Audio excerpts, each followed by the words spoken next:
चंदामामा महाभारत द्वितीय भाग। ययाति की कथा। अपने पिता परीक्षित की मृत्यु कैसे हुई, ये जन्मेजय को अभी पता चला। बालपन में ही मंत्रियों ने उसका राज्याभिषेक किया और युवा होने पर काशीराज की पुत्री वपुष्टमा से उसका विवाह करा दिया। महाराज परीक्षित की मृत्यु सर्पदंश से हुई थी, अतः इन उत्तंक महामुनि की चेतावनी के अनुसार सर्प यज्ञ करना उचित ही होगा। मंत्रियों ने जन्मेजय से कहा। जन्मेजय ने सर्प यज्ञ करने और उसमें तक्षक आदि सर्पों को यज्ञाग्नि में आहुति देकर भस्म करने का निश्चय किया और राजपुरोहितों तथा ऋत्विजों को बुलाकर सर्प यज्ञ की विधि पूछी। ऋत्विजों ने कहा कि सर्प यज्ञ केवल जन्मेजय के लिए ही बना है और इसे कोई और नहीं करेगा। यज्ञ की सामग्री एकत्रित की गई, यज्ञशालाएं निर्मित हुई। एक ओर यज्ञ की तैयारियां चल रही थी तो दूसरी ओर भविष्यदृष्टा लोहिताश नामक सूत ने कहा, ये यज्ञ पूर्ण होने से पहले ही एक ब्राह्मण इसमें बाधा डालेगा। जन्मेजय ने उसकी चेतावनी पर ध्यान नहीं दिया और आदेश दिया कि यज्ञ के दौरान लोहिताश को यज्ञशाला में न आने दिया जाए। फिर वपुष्टमा महादेवी के साथ स्वयं यज्ञ दीक्षा लेकर यज्ञशाला में प्रवेश किया। सर्प यज्ञ में चंडभार्गव होता, पिंगल अध्वर्यु और कौत्स उद्गाता थे। यज्ञ आरंभ हुआ। स्थान स्थान से सर्प अग्नि कुंड में गिरने लगे। उनकी संख्या सहस्रों और लाखों तक पहुंच गई। तक्षक भयभीत होकर इंद्र की शरण में गया। इस सर्प यज्ञ में कुछ श्रेष्ठ सर्पों को भय नहीं होगा, ऐसा ब्रह्मा ने पहले ही कहा था। डरो मत, मेरे पास ही रहो, इंद्र ने कहा। सर्प विनाश देखकर वासुकी बहुत व्यथित हुआ। वह अपनी बहन जरत्कारु के पास गया और बोला, ऐसा न हो इसीलिए तो हमने तुम्हारा विवाह जरत्कारु नामक मुनि से किया था। अपने पुत्र आस्तिक को भेजकर इस यज्ञ को रुकवाओ। माता के कहने पर आस्तिक सर्प यज्ञ स्थल पर गया और स्वस्तिवाचन कर राजा, ऋत्विजों और अग्नि की स्तुति की। जन्मेजय आस्तिक को देखकर प्रसन्न हुआ और सभासदों से कहा, देखो ये बालक कितना ज्ञानी है, मैं इसे इच्छित वर देना चाहता हूँ। तुरंत आस्तिक ने सर्प यज्ञ रोकने का वर मांगा। जन्मेजय ने यज्ञ रोकने के अतिरिक्त कुछ भी मांगने को कहा, परंतु आस्तिक नहीं माना। अन्य लोगों ने भी जन्मेजय से अपना वचन निभाने को कहा। सर्प यज्ञ रुक गया। तब जन्मेजय ने सबको दक्षिणा देकर सत्कृत किया और जब वेदव्यास अपने शिष्यों सहित आए तब अपने पूर्वजों पांडवों का सारा वृतांत वैशंपायन के मुख से सुना। भारत वंश के मूल पुरुष वैवस्वत मनु हैं। वे अदिति के पौत्र हैं। वैवस्वत की पुत्री इला से पुरुवा का जन्म हुआ। पुरुवा और उर्वशी के 6 पुत्रों में आयु नामक पुत्र को नहुष सहित 4 पुत्र हुए। 100 यज्ञ करके कुछ समय तक इंद्र पद का उपभोग करने वाले नहुष के 6 पुत्र हुए। उनमें ययाति दूसरा था। बड़े पुत्र यति के तपस्या के लिए चले जाने पर ययाति ने राज्य संभाला। ययाति के शासन काल में शुक्राचार्य दानवों के पुरोहित थे। वे युद्ध में मृत दानवों को मृत संजीवनी मंत्र से जीवित कर देते थे। देवताओं के गुरु बृहस्पति को वह विद्या नहीं आती थी, इसलिए देवताओं ने बृहस्पति के पुत्र कच्छ को मृत संजीवनी मंत्र सीखने के लिए शुक्र के पास भेजा। कच्छ ने आकर शुक्र की सेवा की और शुक्र की पुत्री देवयानी को प्रसन्न करते हुए कुछ समय बिताया। दानवों को पता चल गया कि कच्छ बृहस्पति का पुत्र है। जब वो वन में गुरु की गौएं चरा रहा था तब दानवों ने उसे मारकर उसके टुकड़े भेड़ियों को खिला दिए।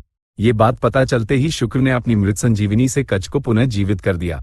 दूसरी बार जब कच्छ देवयानी के लिए फूल लेने गया तब दानवों ने उसे फिर से मारकर समुद्र में मिला दिया। देवयानी रोने लगी। शुक्र ने उसे फिर जीवित किया। तीसरी बार जब दानवों ने कच्छ को मारा तब उसे भस्म कर दिया और उस भस्म को ताड़ी में मिलाकर शुक्र को पीने के लिए दे दिया। इस बार जब शुक्र ने उसे जीवित किया तो कच्छ शुक्र के पेट में था। शुक्र ने विवश होकर उसे मृत संजीवनी मंत्र सिखाया और कहा कि मेरा पेट फाड़कर बाहर निकल आओ और फिर उस मंत्र से मुझे जीवित कर देना। कच्छ ने वैसा ही किया। कच्छ का कार्य पूर्ण हो गया। उसने उचित समय देखकर गुरु से विदा मांगी। तब देवयानी ने कहा, तुम्हारे प्रति अनुराग के कारण मैंने तुम्हें कई बार जीवित कराया है, मुझसे विवाह कर लो। तुम गुरु की पुत्री हो, मेरी बहन के समान हो। कच्छ ने कहा, यदि ऐसा है तो तुम्हारी मृत संजीवनी सफल न हो। देवयानी ने कच्छ को श्राप दिया, कोई ब्राह्मण तुमसे विवाह न करे। कच्छ ने प्रति श्राप दिया और लौट गया। दानवराज वृषपवा की शर्मिष्ठा नामक पुत्री थी। एक दिन वह देवयानी और अनेक सखियों के साथ वन विहार के लिए निकली। मार्ग में उन्हें एक सरोवर दिखा। सब युवतियों ने अपने वस्त्र उतारकर तट पर रख दिए और सरोवर में जल क्रीड़ा की। उसी समय पवन के वेग से उनके वस्त्र आपस में उलझ गए। जल क्रीड़ा समाप्त कर बाहर आने पर शीघ्रता में शर्मिष्ठा ने देवयानी के वस्त्र पहन लिए। देवयानी के पास शर्मिष्ठा के वस्त्र बचे। देवयानी ने अहंकारवश कहा, ओ राक्षसी, मैं ब्राह्मण स्त्री हूँ, मैं तुम्हारे वस्त्र नहीं पहनूंगी। मेरे अपने नियम हैं, तुमने मेरे वस्त्र क्यों पहने? जाओ भिखारिन, तेरा पिता मेरे पिता द्वारा दिए गए दान को स्वीकार कर हम पर आश्रित होकर जी रहा है, तुझे मेरे वस्त्र पहनने में आपत्ति है? शर्मिष्ठा ने कहा। इतना ही नहीं, शर्मिष्ठा ने क्रोध में देवयानी को पास के कुएं में ढकेल दिया और सखियों के साथ चली गई। कुछ समय पश्चात ययाति वहां आया। वह आखेट से थक गया था और प्यासा था। कुएं के समीप जाकर झांका तो देवयानी दिखाई दी। तुम कौन हो? कुएं में कैसे गिरी? ययाति ने पूछा। मैं दानव गुरु शुक्राचार्य की पुत्री हूँ। मेरा नाम देवयानी है। किसी कारणवश मैं कुएं में गिर गई। मुझे बाहर निकालो। देवयानी ने अपना हाथ ऊपर किया। ययाति ने अपने दाहिने हाथ से उसका दाहिना हाथ पकड़ा, उसे बाहर निकाला और अपने मार्ग पर चला गया। इस बीच घूर्णिका नामक दासी देवयानी को खोजते हुए वहां आई। देवयानी ने उससे कहा, सुन, मैं अब वृषभवा के नगर में कदम नहीं रखूंगी। शर्मिष्ठा ने मेरे साथ जो अपराध किया है उसके विषय में मेरे पिता को बताओ। समाचार मिलते ही शुक्र दौड़ते हुए देवयानी के पास आए और पूछा, पुत्री, तुमने शर्मिष्ठा का क्या बिगाड़ा था? देवयानी ने पिता को सब बताया और शर्मिष्ठा की बातें भी सुनाई। शुक्र ने कहा, पुत्री, तुम्हारे अतिरिक्त मेरा कौन है? यदि तुम नहीं आओगी तो मैं भी वृषभवा के नगर नहीं जाऊंगा। जब वृषभवा को पता चला तो वो स्वयं आया और बोला, आप दोनों यहाँ वन में क्यों हैं? नगर चलिए। तुम्हारा व्यवहार मुझे ठीक नहीं लगा। तुम्हारे लोगों ने मेरे शिष्य कच को बार बार मारा। अब तुम्हारी पुत्री ने मेरी पुत्री को कुएं में ढकेलकर मारना चाहा।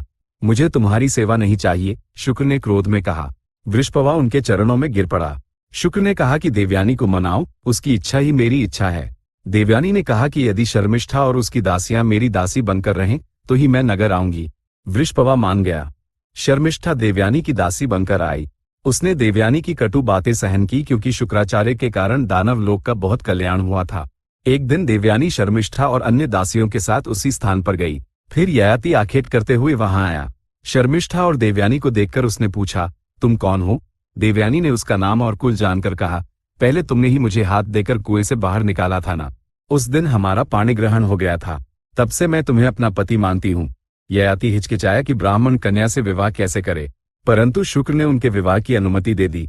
दोनों का विवाह वैभव के साथ संपन्न हुआ। शुक्र और प्रमुख दानवों ने ययाति को भारी उपहार दिए। देवयानी शर्मिष्ठा और 2 सहस्र दासियों के साथ ससुराल आई। शर्मिष्ठा और दासियों के रहने के लिए ययाति ने अशोक वाटिका के समीप एक विशाल भवन का प्रबंध किया। देवयानी ने ययाति के 2 पुत्रों यदु और तुर्वसु को जन्म दिया। कुछ समय पश्चात शर्मिष्ठा अपनी स्थिति पर दुखी हुई। इतना समय बीतने पर भी उसका विवाह नहीं हुआ था। देवयानी माता बन चुकी थी। उसने सोचा, जैसे देवयानी ने ययाति का वरण किया वैसे मैं क्यों नहीं कर सकती। एक दिन जब ययाति अशोक वाटिका की ओर आया तब शर्मिष्ठा उससे मिली और बोली, राजन, मेरी स्वामिनी के पति होने के नाते तुम मेरे भी पति हो।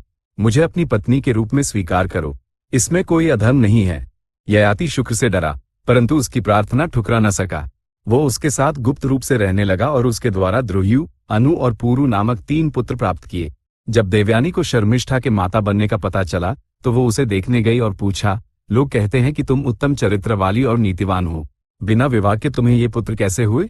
शर्मिष्ठा ने लज्जा से सिर झुका लिया और कहा, जब मैं ऋतु स्नान के पश्चात शुद्ध हुई थी तब एक महामुनि ने आकर मुझे पुत्र दान दिया। उस महामुनि का वंश और कुल क्या है? देवयानी ने फिर पूछा। उन महानुभाव का दिव्य तेज देखकर मुझसे ये विवरण पूछने का साहस नहीं हुआ, शर्मिष्ठा ने कहा। देवयानी संतुष्ट हो गई। एक बार ययाति और देवयानी साथ में विहार के लिए वहां आए जहां शर्मिष्ठा रहती थी। तब देवयानी को सत्य का ज्ञान हुआ।